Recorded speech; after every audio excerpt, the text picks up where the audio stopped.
নমস্কার। গল্পবাবুর পাঠশালায় আপনাকে আরো একটি নতুন গল্পে স্বাগত জানাই।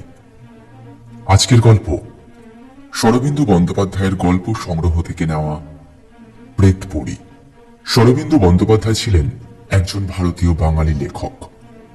তার জন্ম উত্তরপ্রদেশের জৈনপুর শহরে নিজ মাতুলালয়ে।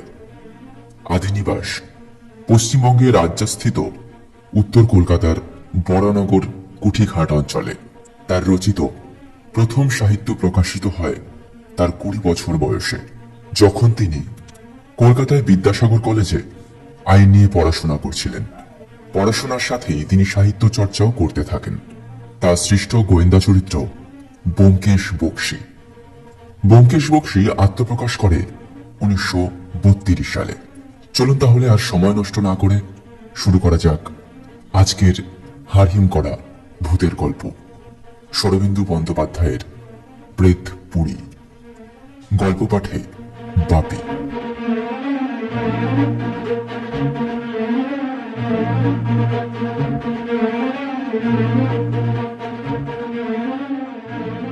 সূর্যাস্তের পর শ্রাবণের বৃষ্টি আরো চেপে বসল। আমরা কয়েকজন ক্লাবের একটা ঘরে জড়োসড়ো হয়ে বসেছিলাম। আলোটা টেবিলের ওপর নিস্তেজ ভাবে চলছিল। এমন সময় ছাতা মাথায় দিয়ে প্রায় ভিজতে ভিজতে বরদা এসে উপস্থিত হলো।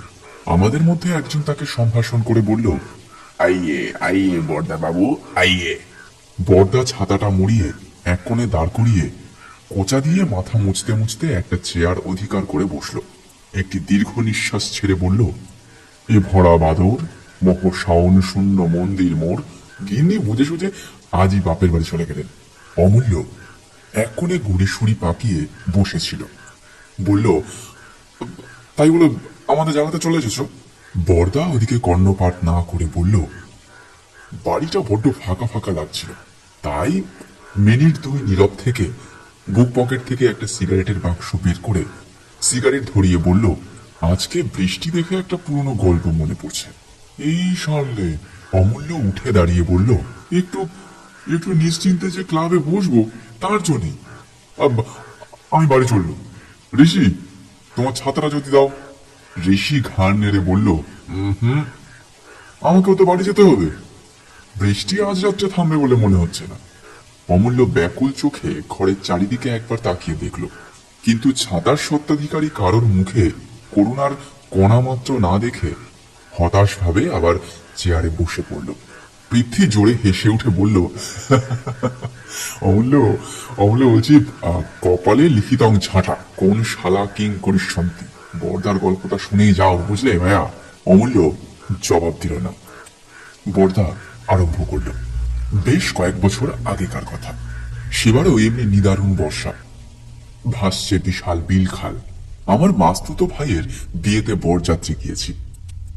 দাদা বিয়ে করলেন বাংলাদেশের এক অতি পুরনো পচাক পাড়া গায়ে।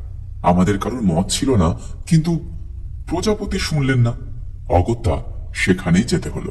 একে পল্লীগ্রাম, তারপর বর্ষাকাল। সে দৃশ্য বর্ণনা করা আমার সাধ্য নয়।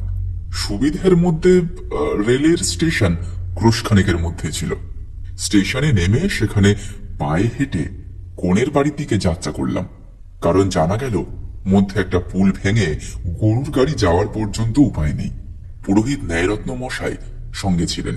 কাদার মধ্যে তার এক পাটি খড়ম কাদায় ডেবে গেল। দেখে আমরা আপন আপন জুতো খুলে বগলে নিলাম।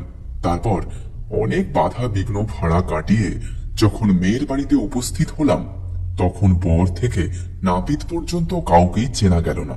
কেবল মেসোমশাই গোপ থেকে কাদা নিংড়তে নিংড়তে কাকে খিচুচ্ছিলেন। গলার আওয়াজে তাকে ধরে ফেললুম। এই একরোশ পথ পায়েসের মতো কাদার মধ্যে দিয়ে হেঁটে বেশ পরিশ্রম হয়েছিল। তাই কন্যাপক্ষ যখন মুগের ডালের খিচুড়ি আর হাঁসের ডিম ভাজা দিয়ে আমাদের অভ্যর্থনা করলেন, তখন কিছু অতিরিক্ত মাত্রায় খেয়ে ফেললুম। আহারান্তে কিন্তু বেশ কষ্ট পেতে হলো। আমরা সংখ্যায় বরযাত্রী প্রায় 20 জন ছিলাম। যে ঘরটিতে আমাদের বিশ্রাম করতে দেওয়া হলো তাতে শোয়া নয়, বরং ঠাসাঠাসি করে কোনো রকমে 20 জন বসতে পারে। গুরু ভোজনের পর সকলের মনেই একটু গড়াগড়ি দিতে ইচ্ছে হলো, কিন্তু তার ঘটে উঠল না। শুধু শীর্ণদেহ ন্যায়রত্ন মশাই কোনো মতে এক কোণে কুণ্ডুলি পাকিয়ে শুয়ে পড়লেন, আর সকলে পান্তামাক খেয়ে গল্প গুজবে সময় কাটাতে লাগলো। একদিকে জোনা কয়েক ছোকরা তাস নিয়ে বসে গেল। আমার কিন্তু বড় বিরক্তি বোধ হতে লাগলো। জালনার ধারে বসে মন খারাপ করে ভাবতে লাগলাম, দিনের বেলা তো যা হোক করে হলো, রাত্রেও কি কোনো ব্যবস্থা আছে নাকি? গোধূলি লগ্নে বিয়ে, সুতরাং রাত্রে ঘুমানোর কোনো বাধা নেই। দাদা না হয় বাসর ঘরে আলো জেলে শালি আর দিদা শাশুড়িদের সঙ্গে রসিকতা করে কাটাবেন, কিন্তু সেজন্য আমার সারা রাত জেগে পাহারা দেওয়ার তো কোনো দরকারই নেই। তাই বাড়ির একজনকে ডেকে জিজ্ঞেস করলুম, এই যে শুনছেন, বলছিলাম রাত্রে শোয়ার ব্যবস্থা কিরকম? তিনি বললেন, পাড়াগায়ে ভাড়া বাড়ি পাওয়া যায় না, অতি কষ্টে এই এই বাড়িটা সংগ্রহ করা গিয়েছে। আর একটা ঘর আসছে, তাতে জিনিসপত্র রাখা আছে, রাত্রিরে খালি করে দেওয়া হবে। শুনে বড় ভরসা হলো না।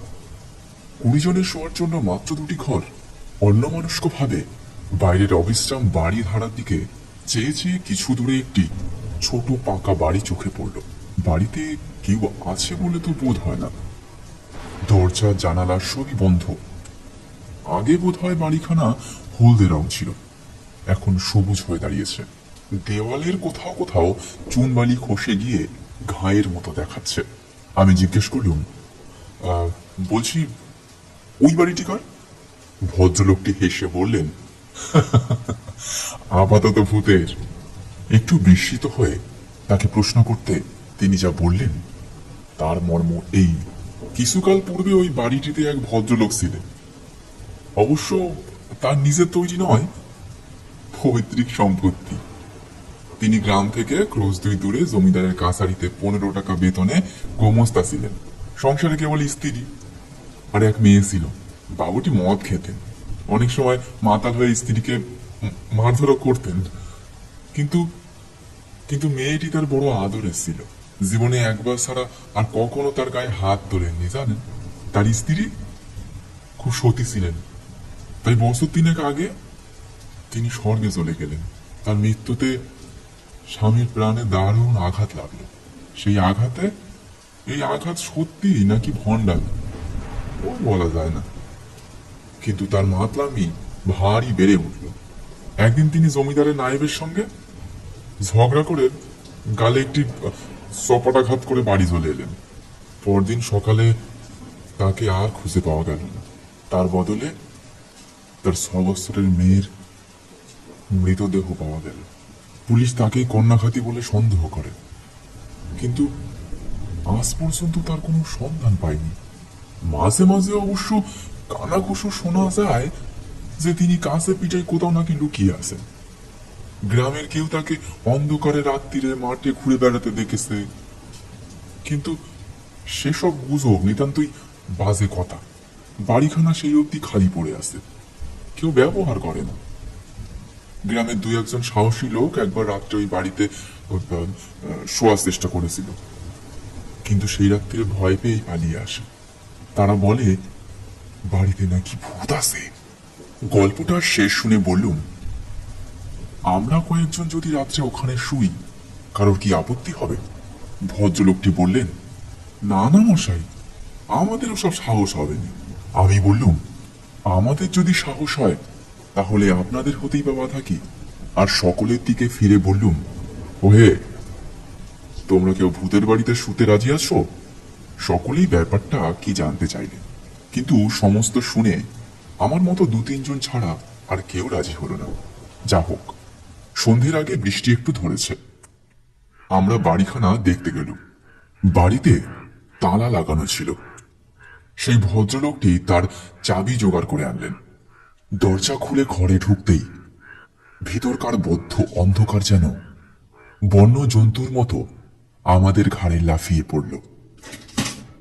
স্যাঁতসেঁতে ভিজে একটু দুর্গন্ধ নাকে এসে ঢুকল। তাড়াতাড়ি পাশের একটা জানলা খুলে দিতেই বাইরের মলিন আলো ঘরে ঢুকল। দেখলাম মেঝের উপরে প্রায় 1 ইঞ্চি পুরো ধুলো পড়ে রয়েছে। কোণে কোণে ঝুল আর মাকড়সার জাল। মোটের ওপর যতদূর নোংরা আর অস্বাস্থ্যকর হতে পারে। বাড়িতে মাত্র 2টি ঘর, তার মধ্যে একটি শয়ন কক্ষ, আসবাবের মধ্যে একটি পুরনো পোকায় খাওয়া খাট, আর তার মাথার কাছে একটি কপাটযুক্ত দেওয়াল আলমারি। ঘরটি নেহাত ছোট নয়। দেখে শুনে সঙ্গীদের মধ্যে একজন হাসবার চেষ্টা করে বললেন, আজ রাত্রে আর শোয়ার দরকার হবে না, তাস ফাঁস খেলে কাটিয়ে দেওয়া যাবে। ভদ্রলোকটি সঙ্গে ছিলেন, তিনি হেসে মুখ ফিরিয়ে নিলেন। আমি বললাম, বেশ, তোমরা তাস ফাঁসি খেলো, আমার কিন্তু না ঘুমলে চলবে না। ভদ্রলোকটিকে বললুম, আপনি দয়া করে একটা চাকর পাঠিয়ে দেবেন, ঘরটা ঝাড় দিয়ে বিছানা করে দেবে। ভদ্রলোকটি এবং সঙ্গীরা ক্ষীণভাবে একবার বাধা দিলেন, কিন্তু আমার জেদ চেপে গেছে দেখে আর কিছু বললেন না। রাত্রের শুভকর্ম যথাসময় শেষ হয়ে গেল। রাত 10:30টার পরে খাওয়া দাওয়া সাঙ্গ করে লণ্ঠন হাতে একলা শুতে গেলাম। সন্ধ্যার পর আবারও বৃষ্টি আরম্ভ হয়েছিল, এখনো সমানভাবে চলছে। বাড়িতে ঢুকে ভিতর থেকে দরজার খিল লাগিয়ে দিলাম। তারপর লণ্ঠন হাতে শোয়ার ঘরে গেলাম। চাকর বিছানা পেতে মশারি ফেলে দিয়ে গিয়েছিল। খিড়কির দিকে জানলাটা আগে থেকেই বন্ধ ছিল। আলো ধরে ঘরখানাকে একবার ভালো করে দেখে নিয়ে দরজা বন্ধ করে দিলাম। ঘরের দরজা বন্ধ করে দিতেই ঘরটা অত্যন্ত নিস্তব্ধ বোধ হতে লাগলো। বায়ু অভাবে একটু গরম বোধ হলো। জানলাটা ধরে 2-3বার টানাটানি করবার পর সেটা খুলে গেল। তখন আবার ব্যাঙ আর ঝিঝি পোকার কনসার্ট শুনতে পেলুম। জানলা খুলে ফিরে আসতে পাশের দেওয়াল আলমারিটা পড়ে। কৌতূহল হলো, সেটাকেও খুলতে গেলাম। দেখি মরচে পড়ে সেটাও এঁটে গিয়েছে। জোরে এক টান মারতেই ঝনঝন শব্দে খুলে গেল। ভেতরে দরকারি জিনিস কিছুই নেই, কেবল গোটা 5-6 খালি মদের বোতল। গৃহস্বামীর সুরাশক্তির ঐতিহাসিক স্তম্ভের মতো ইতস্তত দাঁড়িয়ে রয়েছে। শরীর বেশ ক্লান্ত হয়েছিল, তাই আলমারিটা কমিয়ে খাটের পায়ের কাছে রেখে শুয়ে পড়লাম। শুয়ে শুয়ে রবিবাবুর একটা গল্প বারবার মনে হতে লাগলো। 2-1বার গায়ে কাঁটাও দিল, কিন্তু বেশি ক্লান্ত হয়ে গিয়েছিলাম বলেই হোক, বা ভয় বস্তুটা আমার শরীরে কম আছে বলেই হোক, এই ভুতুড়ে বাড়িতে একলা শুয়েও অল্পক্ষণের মধ্যে ঘুমিয়ে পড়লাম। রাত্রি বোধ করি তখন 2টো কি 2:30 হবে। হঠাৎ কানের কাছে একটা ঝনঝন শব্দ শুনে একেবারে ধড়মড় করে বিছানা থেকে উঠে বসলাম। দেখি দেওয়াল আলমারি থেকে শব্দটা আসছে। নিমেষের মধ্যে দারুণ ভয়ে আমার সমস্ত যুক্তি তর্ক বিবেচনা একেবারে লুপ্ত হয়ে গেল। এই শব্দটার যে কোনো স্বাভাবিক কারণ থাকতে পারে সে কথা আমার মনের ধার ঘেঁষেও গেল না। সমস্ত চেতনা দিয়ে অনুভব করতে লাগলাম সেই শূন্য মদের বোতলগুলো সজীব হয়ে লাফিয়ে কপাটে ঘা মারছে।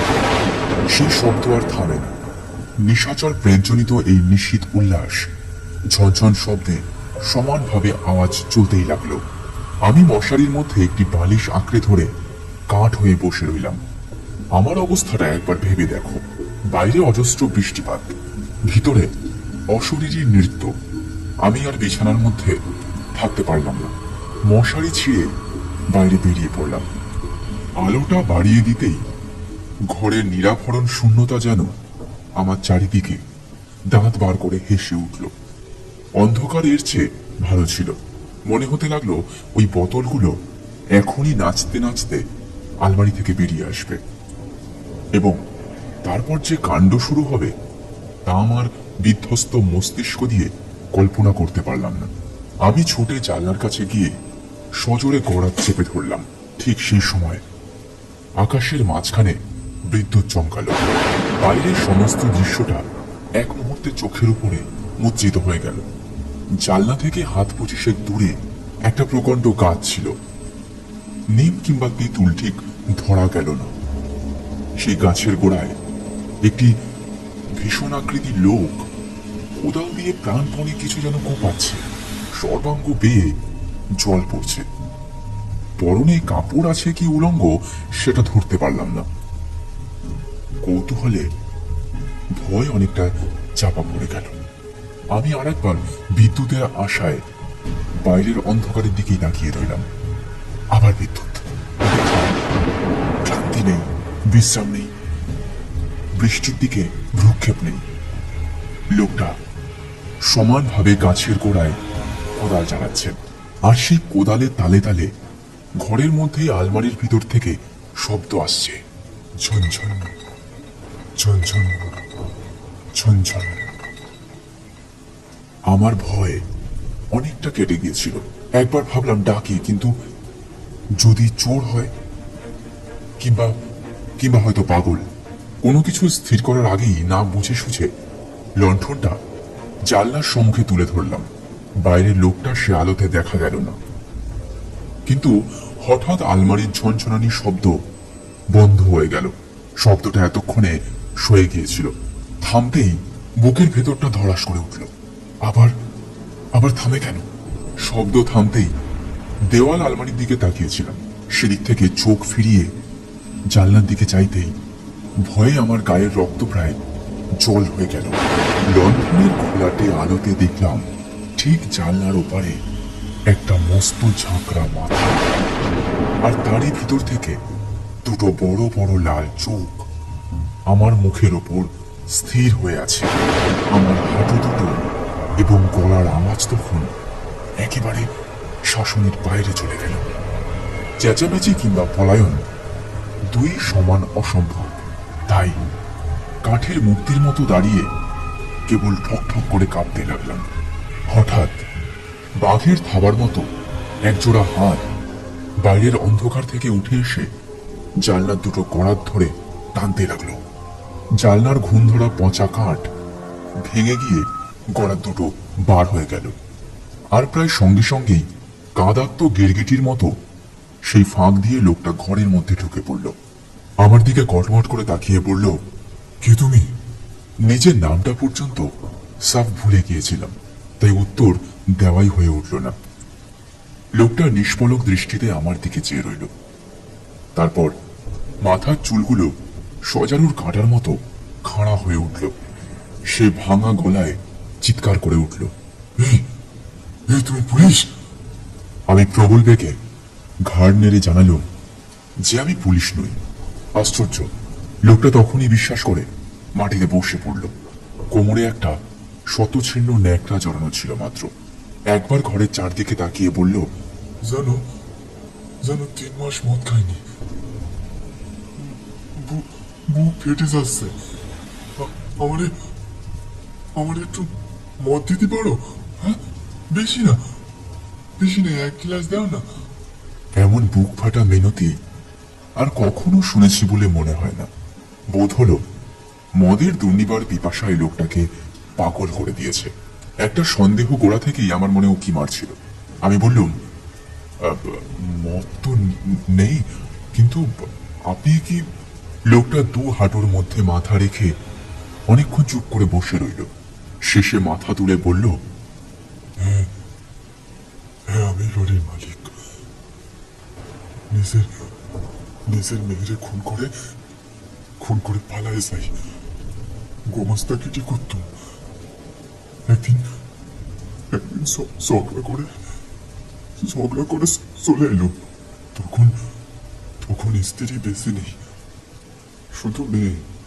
বাড়ি আসতে মেয়েটা বলল, বাবা খেলা করতে করতে পায়ের মলটা গাছতলায় কোথায় পুঁতে রেখেছিলাম, আর খুঁজে পাচ্ছি না। মাথায় রাগ চলে গেল মাথায়। মারলুম মেয়েটার এক চর। আমার মেয়েটা সেখানে পড়ে মরে গেল। আমার মেয়েটা মরে গেল সেখানেই। সেই থেকে পুলিশের ভয়ে পালাই বেড়াচ্ছি। মুরুকে মেয়েটা মুরুকে যাকে ও মনে হচ্ছে মুরুকে। কিন্তু ওর মল কগেছে তো কিছুতেই খুঁজে পাচ্ছি না। কিছুতেই খুঁজে পাচ্ছি না। এই বলে লোকটা আলমারির দিকে একবার ছুটে গেল, খালি বোতলগুলো পেরে পেরে মাটিতে আছড়ে ভাঙতে লাগলো। তারপর উন্মত্ত চিৎকার করে যে পথ দিয়ে এসেছিল সেই পথে বেরিয়ে গেল।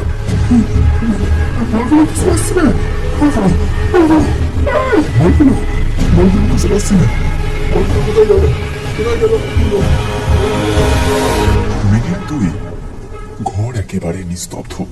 তারপর আলমারির কাচের কপাট দুটো সজোরে শব্দ করে উঠল, ঝনঝন ঝনঝন ঝনঝন। বর্দা নীরব রইল। অমূল্য শেষ করে বলল, ব্যাস এই গল্প, খালি ঝনঝন ঝনঝন ঝনঝন। বর্দা বলল, আরো একটু বাকি আছে। শেষ রাত্রে একটু তন্দা এসেছিল। হঠাৎ চমক ভেঙে গেল। দেখলাম ঘর একেবারে অন্ধকার। আলোটা কখন নিভে গেছে। অনেকক্ষণ কান খাড়া করে শুয়ে রইলাম, কিন্তু খোলা জানলা দিয়ে ঝিঝির শব্দ ছাড়া আর কিছুই কানে এলো না। শেষ রাত্রের ঠান্ডা হাওয়ায় কুণ্ডলি পাকিয়ে আবার ঘুমিয়ে পড়ল। সকালবেলা উঠে দেখি বালিশের তলা থেকে সোনার ঘড়ি আর মানিব্যাগটা চুরি গিয়েছে।